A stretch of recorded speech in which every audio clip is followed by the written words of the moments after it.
Does it happen that international buyers come here to the store in Geneva and buy the watch directly here or pick it up? If the customer comes, we're always happy to welcome them here on appointment.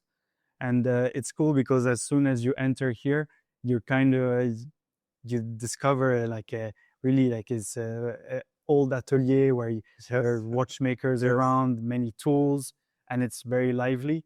I think that's unique. You know, I never saw that. That's a store where you are having a feeling like a boutique store feeling, but also with the watchmaking, really professional setup, and that's a showroom here with the watch spares. Yeah, it's really it's a cool moment, cool experience also to be able to take the time to sit down with a customer and really be to take a one-on-one discussion and really make it a good experience for the customer.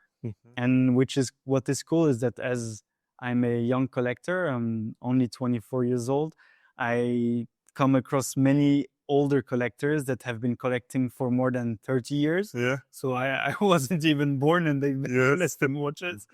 And so it turns out to be like I said at the beginning, it's like a sharing moment. So I sit down with a collector that explains to me why he's interested in this watch, what he is wearing on his wrist, and why is it so important to him? Why is it historically also very important and very nice to have as a collector?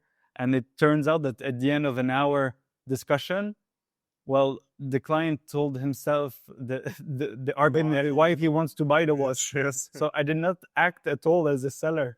And so yeah, it's really what I also love with this industry is that I get to sit down with collectors and passionates that rather than creating really a sales contract or something, we create a connection before all. And it's very important to create a connection, to be able to discuss, to relate, to share. And that's what's really beautiful about it, is that it's all about sharing and not really about trying to sell and push somebody to buy something. To push someone into his discomfort, you know, it's really to have someone that comes here, walks in, can be really comfortable, has no issue to be pressured or whatsoever, not in a bad environment where there's much noises also, and no risk at all. It's a relaxed.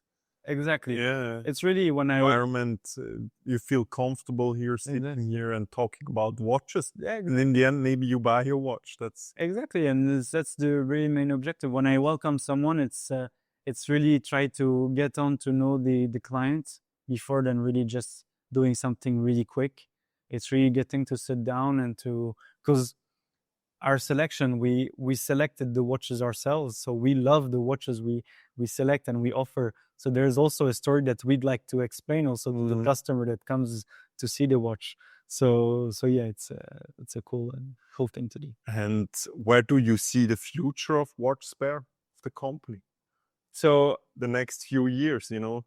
So still, the next few years is really developing our spare parts, still a catalog.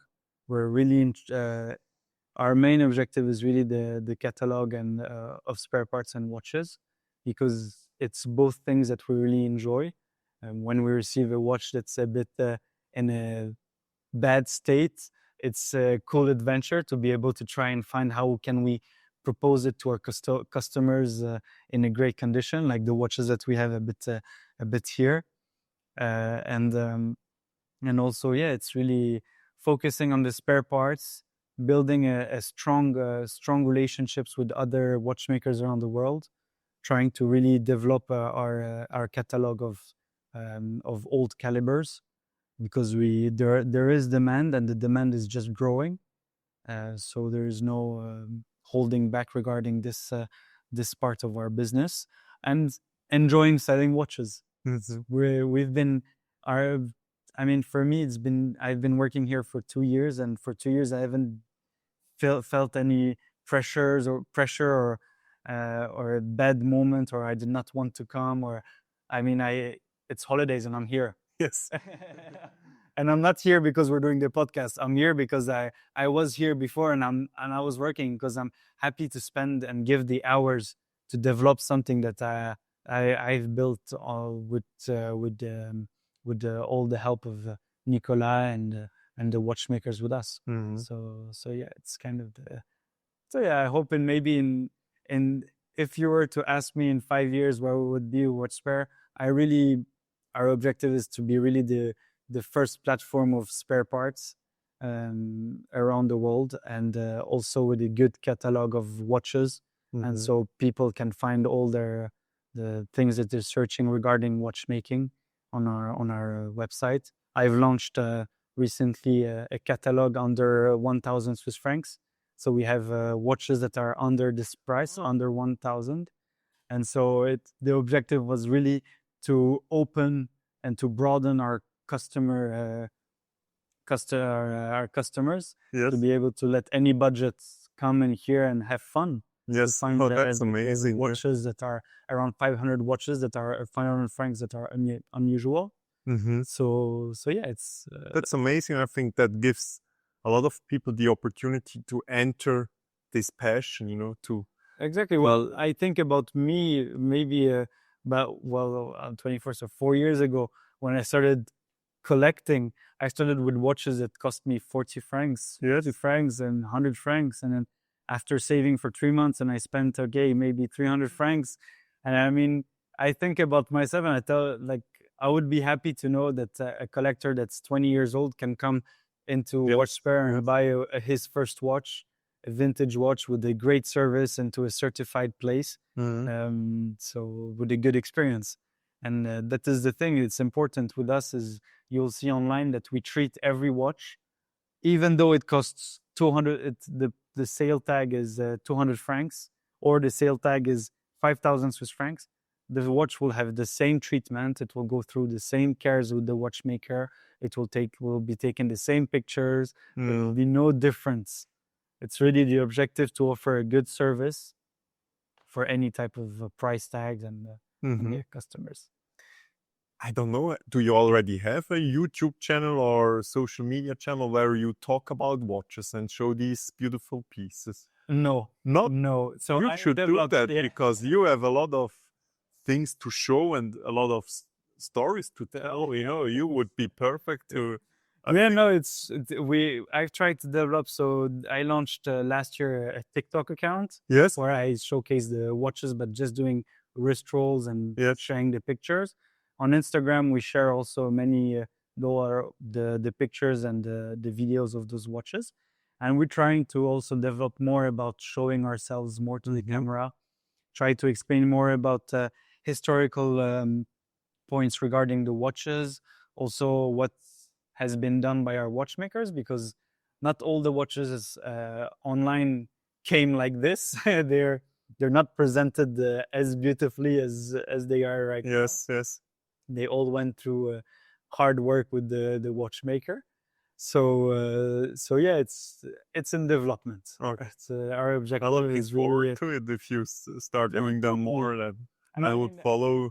yeah, your and I mean, stories. also looking forward into future times. We could redo a podcast, Yes. redo a second thing. It Yes, would be definitely. it would be totally a good thing to do, because it's really a development. We're developing. It's really we're doing this by passion, I can really see and feel that here in well. and I love that. and it's really our objective. And personally, I'm very curious, and I love just taking a watch and looking at it for like 15 minutes and just wonder like, okay, why is it like this? And why is it so important? Why is it so interesting? Why is the price tag like this? Why?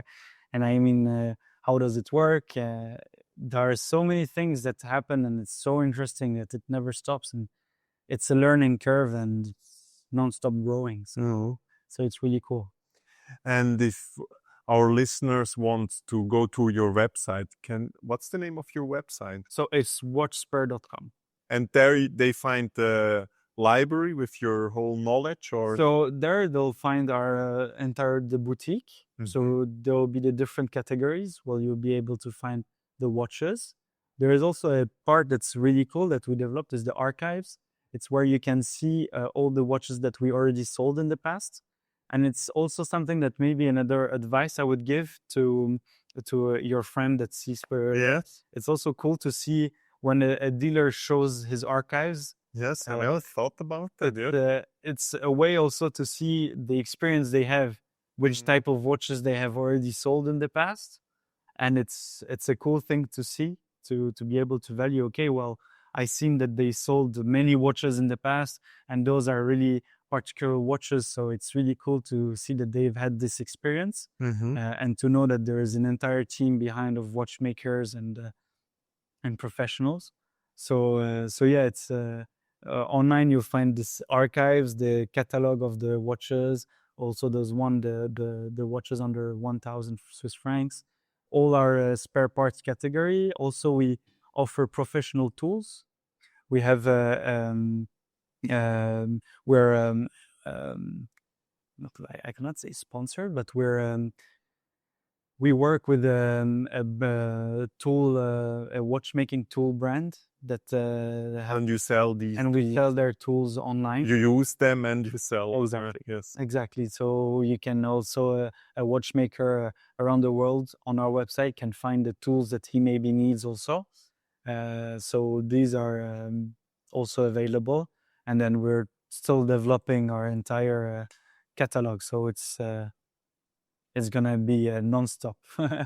We also have all the parts that we have vintage, maybe stainless steel bracelets or buckles that's still developing, and also cases. We have maybe just 2 cases for Yeah. now, but or we also have our bezels also, and due to high demand also, we've manufactured our own spare parts. We've manufactured, for instance, bezels for the Patek Philippe Nautilus or the Royal Oak to allow collectors, uh, if they want to keep the value of the watch and not to be afraid to scratch the Yes. bezel, they can order a bezel from us and they can replace Smart, it. yeah. Or also the gaskets in vintage watches. Many gaskets used to with the time they used to melt. Yes. So when watchmakers were opening the watches, the gaskets were all sticked up, and so we manufacture our own gaskets for for Patek Philippe's. So this is also a cool thing to. Oh, And nice. yeah, this is really an important place because as the watchmaker Nicolas repairs often watches, he knows what's bad and what's good, what needs a lot of change, what doesn't. And he realized, for instance, the gaskets always need to be replaced, or many people were asking for bezels to be changed because they want to keep the value of the watches. And so all those top processes were put into together, and we were able to manufacture ourselves our spare parts. Right? What I was thinking about is like you belong to Generation Z, right? Yeah. I think, or my question is, what do you think is Generation Z interested in watches, especially in vintage watches? And yeah, what is your take on that? I know it's there are two aspects about it. There are the people that are really just it has been like generational. So if the father has been collecting or the grandfather, and he left him this watch, and so you become curious and you wonder, and this is like kind of the also the Gen Z. I feel like there's this aspect, and there's the second aspect which is a bit more trendier, which is related to trends. And is that what sparked the passion for me? And I was like, no, I think what really sparked the passion for me was when I was going to see the watchmaker on the side that was opening the movement. And I was spending every little time and detail, okay, like trying to explain, trying to replace, and to just do that. And this was what really clicked in me. And I was like, wow, that's amazing. Like, really, it's a craft, man. It's a craft that is amazing and that should not be lost, and that it's amazing. So yeah. What is your favorite watch today? That's hard to tell. That's very hard. Uh, I mean, my favorite watch. I don't know. I have many. I'm typically attracted to watch, either depending the history it has with who it was, or who made it, or like this, or because I created a souvenir with it. I can tell you that my favorite watch for now, I think it's kind of a bit basic, was the Omega Speedmaster. It was kind of the watch that sparked a bit my interest, because I had seen at the watch auction an Omega Speedmaster with the caliber 321, so the caliber that went on the moon, I think it was, yeah. And I was just like, wow, that's amazing watch. And when I graduated last year, I bought myself a Speedmaster from 2020, so from the year where I started university. And I bought myself this watch, and I was like, this is my Grail watch. It is my favorite watch, the chronograph. I found the history is amazing, and the watch is just has it all for me. Although now I'm realizing that more I collect, the more my demand is always to have a date on the watch. Yes. I don't know why, but now I'm starting to. I want to have a date on my watch. I don't have dates. I don't know why, but I feel like it's a complication that needs to be more. I think it's useful. It's a useful complication, and that's really what I used to watch. And it's too, so, you know, the date and the time. But exactly, but it's so funny because at first I wasn't attracted at all. I was like, why do I need a date? But after I realized, like now, after 5 years of collecting, I'm like, yeah, well, the date can get useful at zero. So it's more what I'm attracted to. But yeah, no, I think after the Grail watches would be the Patek Philippe's and all that. I mean, I think like the 1518 or the 3940. These are amazing watches to have and to see, and yeah, it's kind of the Grails that will come later on. Mm-hmm. So maybe. You know that, I don't know, when you compare the quality of a new watch today to an old vintage watch, you know, is it the same quality standards they had back then? Or because I heard a watchmaker told me that, for example, the movement of a new Rolex isn't made to last that long as it was made 30 years ago. Have you heard that too, or is it? I think that it's true that I mean, as really again, it's more a perspective of a watchmaker. I think so. Yeah, that's why it's interesting. Yeah. But it's true that when you see today watches regarding the watches made before it was less of a known industry. It's watchmaking was a bit. It wasn't as big as today. Yes. The brands, brands weren't as popular as before, and I mean, the quality that was taken into account. I mean, there wasn't as much demand, so they were really taking time to deliver correctly the product to the customer. Today, it's much more do as quick as possible so the customer can have it. So I feel like, but. It's true that something that I realize is that when I have a new watch and I have a vintage watch, what attracts me more to the vintage watch is that it has lived. Mm-hmm. It has kind of a soul. Exactly. It has developed its own character. Yes. Its own. It gets old in its way. Like us, we get old. We have the here and all that stuff. Well, the watch gets old. It loses patina. It starts. It develops patina. It has a scratch here. And I mean, this soul, it's what attracts me more. And I feel like vintage watches tend to old better. They get older better rather than new watches. But I mean, yeah, today it's made to last also. So I mean, it's interesting. What would be your favorite watch? I'm switching it. I never thought about that, or I didn't prepare that answer. I think about when I was 16, I think, to be honest, it was a Hublot Classic Fusion back then. Yeah. When I made this apprenticeship, I was always like, how can I get the money to buy a Yeah. classic fusion? Yeah. That was my dream watch back then. And then I thought, oh, if I spend that much money, you know, for me, it's a lot of, it Yeah, was, and it totally. still is a lot of money. I thought, oh, why not building my own watch?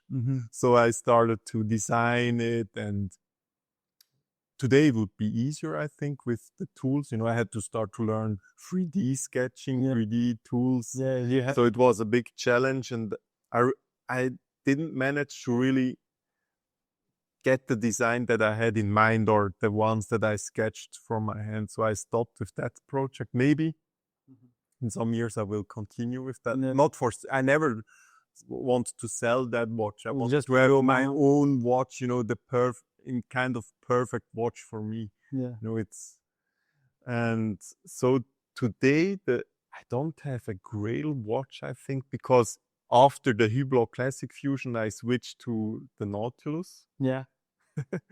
That was like my Grail watch, and since, I don't know, maybe it didn't change the hype, but I felt like everybody was talking about that watch. You know, you saw the rappers and music stars were talking about a Nautilus and were wearing them. So it kind of, for me, it was, I don't know, I lost a bit the interest in that watch. I don't, because I think, or I felt that a lot of these people don't really appreciate the art of the watch. So, and that's why I still would like to have a Nautilus. Yes. So I can I a bit teach two questions or no? Yeah, it's a bit. So I come back to the point where you when you go to search for a vintage watch, what's your process of thinking? Like, how do you approach? Because I mean, you're passionate. Yes, yes. So you know a bit about the industry, and I'm sure you know a lot. So what is your process through it? It's like when you find a dealer, how do you approach it? I'm switching it. Yeah, but you know, It's much better with chronedo. I like to take risks. So I'm not, I really, if I have a good gut feeling, you know, then I'll trust the person. So that's, it's really a lot about the gut feeling. And as you said, you know, you do your research. I like to watch YouTube videos. I like to read and see pictures, photos. That's, I think, in the end, and as more time you spend on doing research on a watch, as often you get more passionate about that watch and you want it even more. Yeah, exactly. You know, but yeah, totally. But I don't buy watches often, so that's why. Yeah, but I bought a watch on eBay too. You know, yeah. And how was your experience with that? That one was really good. Yeah, because I'm very reluctant regarding eBay. Yeah, I don't know why. For me, it's still not as user friendly. So that's true, you know. But what I was surprised because when I paid the watch, I think with my credit card, yes, I paid it, and then I didn't even had to pay taxes here when it came from the US here, and they already included that in the price. Yeah, that was a good experience. You know, I was like, I calculated it on top for me. Yeah, but that was a good experience. But I made also bad experience with Chrono 24. Okay. But one also good one. I started to buy one watch, Iwice. Yeah. And from Japan. Okay. So that was really good. I bought it. They shipped it here. I went to the watchmaker and asked me, is everything fine? They told me, yes, it is. So perfect. That was a good experience. Then since a long time, I wanted to buy this watch I have here on my wrist. That's a Walbray. It's not a vintage watch. Okay. It's this brand sadly is bankrupt. Okay. It's from Switzerland here. Okay. And they have this cool mechanism. I can show you. You can turn the bezel. Turns and opens. Yeah, when I was like 18 or 20 years old, I think so, around that, I was amazed by that mechanism. But the watch back then cost around 10,000 francs wow. upwards, and it's a ETA net Yeah, ETA movement. movement, so it's not really Not very expensive. yeah. And I think 2 or 3 years ago I saw it on Chrono 24 for I think 1,500 or something. So you directly Yeah, I thought, yeah, let's take the risk. You know, I think it came from, I don't know, Brazil or something. okay. Yeah, so And then I bought 4 of them. I thought, you bought 4 of them? yeah, I thought let's buy. He's the guy there sold 4, you know, and I thought let's buy them and sell it here. You know, maybe you can make some out of it. But then 2 of them were completely broken. Yeah. And you changed the movement? Did you try? No, I still have them. You should bring them to us. Yeah, maybe. You know, the problem is they had their own screws here, so you cannot open it with the normal tools.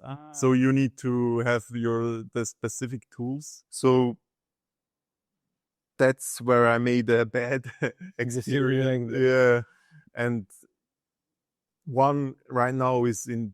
I gave one to Rafael Granito, the Zero Formex, because I wanted to show him the movement of, and I was amazed, and I told him, yeah, if you can open the watch and have a look at it, how they made it, you know, and everything. So, but yeah, maybe I will think about bringing it. Totally. That's a good idea. And what I wanted to tell you about the watch, I wrote to the CEO of that brand, you know, on LinkedIn, and I thought maybe, you know, he knows where I and he gave me an address of, maybe, I don't know, it's 2 years ago, so I cannot remember, but he gave me an address of a watchmaker. Yes, you can go there if you want. Ah, that's cool. Yeah, because that allows you. But I had the feeling he didn't want really. He didn't like that I wrote to him, but it kind of felt responsible to answer. It's his brand, so it was his brand, but maybe you don't feel good about the brand that you had to give up. You know? Yeah, exactly. We never know. But I think last week or 2 weeks ago, I saw on Instagram a new brand that using that same mechanism. Yeah? Which brand? I cannot remember. Because I know that there was a Jaeger LeCoultre. Yes. That has, if you want the crown, there's like a type of windows that. Yeah, I like this kind of stuff. You know, it gives me the James Bond feel. Yeah. So I know that there was one Jaeger LeCoultre that I saw. It was like this, closing up, and yeah, it was a really cool mechanism. I found also those things very interesting.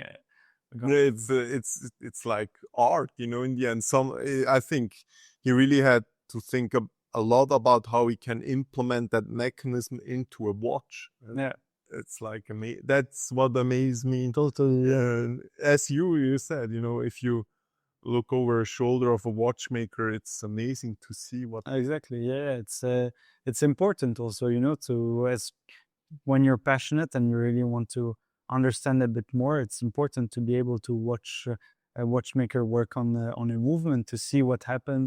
I mean, I watch a lot of videos of YouTube of someone that's just reviving watches, servicing watches online, and you know, it's like minutes. I will tell you I'll give you the name. It's like, I think it's wristwatch revival or something like that. But he makes full videos of like 60 minutes, like an hour long videos where he just takes you with him to do the service complete. Like you have a view of him taking the screws out, unscrewing everything, putting them into the washing machine. It's like it's a cool video to watch, and you're just curious, and he explains to you why is this screw important, why isn't it working correctly, how can you read on the time tracking if it's holding correctly, the amplitude, and so it's really interesting, yeah. And it's nice to see how when he receives the watch, it's like not very nice, all rusty and all that stuff. And when you come an hour at the end, it's like you serviced it with him because you watched for an hour. Yes. It's long, and at the end you're like, okay, well, this is the watch. And for me, it's the work of Nicolas is like a video for me. I'm always like, wow, he starts like this. And then after I come back and he puts that on the table, I'm like, wow. And you'll see when I'll send you pictures of this watch, for instance.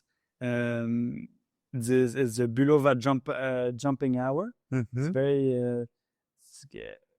The watch came in a state, and I gave it to Nicolas, and Nicolas restored it completely, and it was just amazing. Like this, really a before-after picture is just no link at all. So yeah, it's really cool to be able to do that. Yeah, if you don't mind, tell us the stories about these watches. I mean, I think maybe what would be cool is to have Nicolas to talk about that. Really? Yeah, because Then we it's have much to do another. Yeah, I'm episode. sorry. No. I think I'm gonna make you come back, but because like I mean, what's interesting is that all of them they came with a problem. Mm-hmm. Those are really interesting watches. So we have a Breitling, a Heuer Monza, a Bulova, Union, and a Louis Vuitton, the Monteret 2. And like for instance, this Breitling came, and it was an interesting story because he gave it to me, and he was like, "Okay, well, you can put it online. There's no worries, no problem." Okay, so me, as my normal job, I switch on my camera and I go take the watch. I make sure there's no handprints and all of that on it, and I try to set the watch because aesthetically, you should put the watch at 10 o'clock a.m. And I put it at 10:10, but I realized something's missing, and I don't know why. And what was missing? It was the hour hand was missing, and so I had the watch without hour hand, and so it took about 4 months of research to find the correct hour hand for this Breitling. 4 months. 4 months. So for 4 months, this watch was ready like this, but not with an hour hand. So we had to wait 4 months to put an hour hand on it and to be able to put it now online for our collectors. And also something that's cool, maybe of those two watches, and this is maybe someone I can introduce you on later, is those straps were custom made in Geneva. Oh, wow. By L'Atelier du Bracelet. They are a bracelet store just down here, just across our street. They have been doing custom straps, and they do very good quality straps, and we work with them on a couple of pieces that we find kind of unique and interesting. And so we've made the custom straps for those two watches. I really like this one here. That's beautiful. Yeah, that's really cool. And they're really, it's, I'll maybe I'll talk to him about that. Maybe it could be interesting for a podcast. Yes. Because they do a lot of custom straps for many clients, but they do also for brands. Sorry, you interviewed Biver. Yes. They do their custom straps for Biver watches. I don't know if we're supposed to tell that, but maybe we'll cut it up. Yeah. But I mean, it's a secret too. And I don't want to step on any grass. I was amazed when Rafael Granito showed me around in his factory, of his father's factory. It must be amazing. The brands that are buying there, and I was like, no, that's not possible. It was like, we cannot talk about it in front of the camera, but I was like, no. It's the things you like to share, but it's also cool to also keep it for you. Exactly. It's to be able to share it to you, but like no, and I don't mean I couldn't talk about it with Rafael in front of, and I cannot tell anybody. No, exactly. But I mean, but to know, I was amazed. Exactly. It's cool to know. That's totally things. It's interesting things, because when I met them, they were making custom straps for Nicolas, and Nicolas launched his own also watch. He has his brand, which is after his name, so Nicolas Comernia. And so I went to meet the team, and they're very nice. There's two guys, César and Fabien. They're very cool, passionate about watches. They have, when you enter their shop, it's really cool because you see there are people that are working live in front of you on custom straps. So it's really a nice environment to walk into. Again, the experience, that's something important, I think. And all the type of watches they see and custom. It's amazing. I'll take you to meet her, and it's be really cool. And so they make a cool strap. So it's cool history. And so when they were making, it was funny when I went to do was one of my goals as a collector, because I had seen a collector once that had a strap with only one hole. And I Mhm. was like, why do you have one hole on your strap? It was like a custom made strap. But I mean, like, yeah, if you make a custom strap, why do you only make one hole? It was like, yeah, because it's my strap. It's my You watch. only need one, We only need one or two. I would Exactly, say, and yeah, yeah, with the two. yeah. But it's cool to have a strap with one. Yeah, exactly. It's funny. So and so and after I went to do myself a custom strap from them with only one hole. You have one. I have one, yeah, because Oh. it was Is kind it this one or? No, it's not this one. This Oh. is not. It's not the. It's on my Speedmaster. Oh. So So your Grail my watch Grail watch has everything. with the Grail. The rest is. But yeah, no. So it's interesting things. But yeah, no. And after these are all the watches. Like for instance, this one, the watch came and it was all scruffed everywhere, and here you can see on the crowns they were missing painting. Mm-hmm. And Nicolas painted all black correctly again. This watch, we received it last week, and there was a missing crown on the pusher here. It was missing, and we found it, that we had it in stock. Mm-hmm. And these are, you were asking me earlier about what's coming soon on our website, is also a set of pushers, vintage pushers. So people that are restoring your old chronographs can find pushers with us. So yeah, no. Mm-hmm. Yeah. So one last question: how old needs a watch to be to call it a vintage watch? Is there a rule? Like, I don't think so. There's a rule, because there's vintage and neo vintage, and what's the difference? I don't. To me, I would tell vintage would be really if you go from I think the early ages of watchmaking till maybe the 80s, 90s, and after from 90s to the 2005 would be neo vintage. It's and already vintage. I think, yeah, I would say that's like this. After it's, yeah, all depends on really who tells it. I mean, Yes.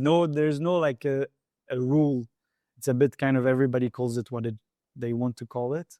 But yeah, it's vintage watches. We have a selection of vintage, but also modern watches, and I mean, yeah, it's. Well, that's good to know, because the second watch I bought in my life was a Breitling Navy timer, but with the 4-year calendar. Oh wow! Montbéliard. Yeah. Yeah, I still have it. I love that watch because I bought it from a private person, Okay. from a woman that got divorced, and she told me, yeah, it's her husband's. It was her husband's watch, and she's selling it, and it was in bad condition in terms of it was not cleaned and everything. So I bought it and cleaned everything, bought a new strap, and I really felt good, you know. Yeah. And I love the watch.